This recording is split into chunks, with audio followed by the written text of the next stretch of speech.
కామఛంద్, వ్యాపాద్. ఇది ఆ కాలపు భాషలో. వీటినే మనం రాగం, ద్వేషం అని అర్థం చేసుకోవచ్చు.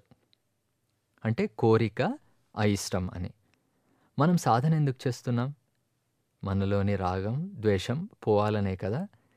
కానీ తెలివి లేకుండా మనం సాధన పేరుతో ఇంకా కోరికల్ని, ఇంకా అయిష్టాన్ని పుట్టించుకునే పనే చేస్తాం. ఇదెలా జరుగుతుందో అర్థం చేసుకోండి. 9 రోజుల పాటు మౌనంగా ఉండమని ఎంతో వివరించి చెప్తాం. అలాగే చాలామంది మౌనం పాటిస్తారు కూడా.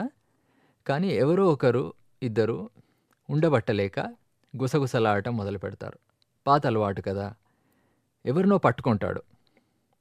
ఏం మాట్లాడాలని? మొట్టమొదటి ఇదే అడుగుతాడు, నీకెలా అయింది అని. తన వైపు తాను చూసుకోడు. ఎంతసేపు నీకెలా జరిగింది, నీకెలా జరిగింది అంటూ. ఎదుటివాడి గురించి తెలుసుకోవాలనే కుతూహలం ఎక్కువ. అలా అడిగినప్పుడు వారిలో ఒకరు, నాకు శరీరం అంతా జల్లుమంటున్నట్టు అనిపించింది అని అంటారు. అబ్బా, జల్లుమందా? నాకలాగవలేదే. మళ్ళీ వేరొకరు, నాకు ఒళ్ళంతా కరెంటు సోకినట్లయిందంటారు. నీకు కరెంటు పాకిందా? అయ్యో, నాకలా జరగనే లేదే అనుకుంటాడు.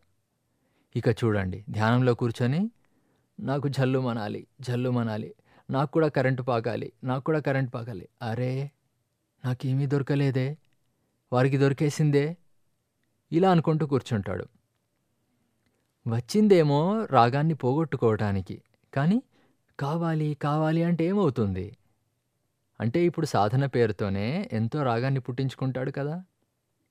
ఎంతో పెద్ద శత్రువు తలకెక్కి కూర్చుంది. చాలా మెలకువగా ఉండాలి. ఇలాంటి శత్రువును తల మీదికి ఎక్కనివ్వకూడదు.